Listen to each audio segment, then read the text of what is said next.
Hello friends, তো এটা 3 তারিখ সকালবেলা সরস্বতী পুজোর জোগাড় করছিলাম আমি।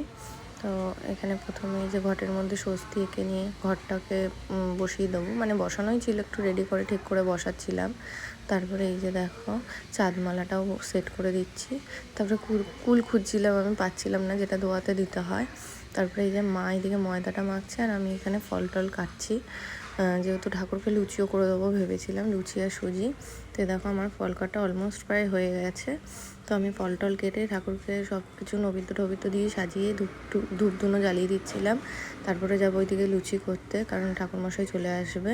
তো এই দেখো পুরোটাই রেডি করে দিয়েছি, এবার শুধু লুচিটুকুনি ভাজতে যাব। এই দেখো আমি লুচি বেলে বেলে দিচ্ছিলাম আর মা ওইদিকে লুচিগুলো ভেজে দিচ্ছিলো। লুচিগুলো বেশ ফুলকো ফুলকোই হয়েছে কিন্তু। তো এদিকে দেখো তারপরে লুচি সুজি হতে হতেই ঠাকুরমশাইও ঢুকে গেছে। তারপরে এইদিকে পুজো শেষ হয়ে যাওয়ার পর যজ্ঞ করেছিলাম।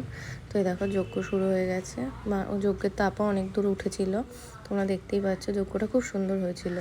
এখানে মাম্মাম খুব দুষ্টুমি করছিল দেখে আমার কোলে নিয়ে বসেছিলাম। তো দেখো তারপরে যজ্ঞ বন্ধ করে দেওয়া হলো। তারপরে গিয়ে আমরা অঞ্জলি দিয়ে নিচ্ছিলাম। তো অঞ্জলি দেওয়ার সময় দেখতে পাচ্ছি আমাদের মেসের একটা ছেলে আর দাদাভাই এসেছিলো। তো এটা তারপরে রাত্রেবেলা আমরা ওর বাবা অফিস থেকে আসার পর ও আমার মতো একটু মোমো খেতে গেছিলাম। তো তোমাদের এই মিনি ব্লগটি কেমন লাগলো জানিও। টাটা, সবাই ভালো থেকো।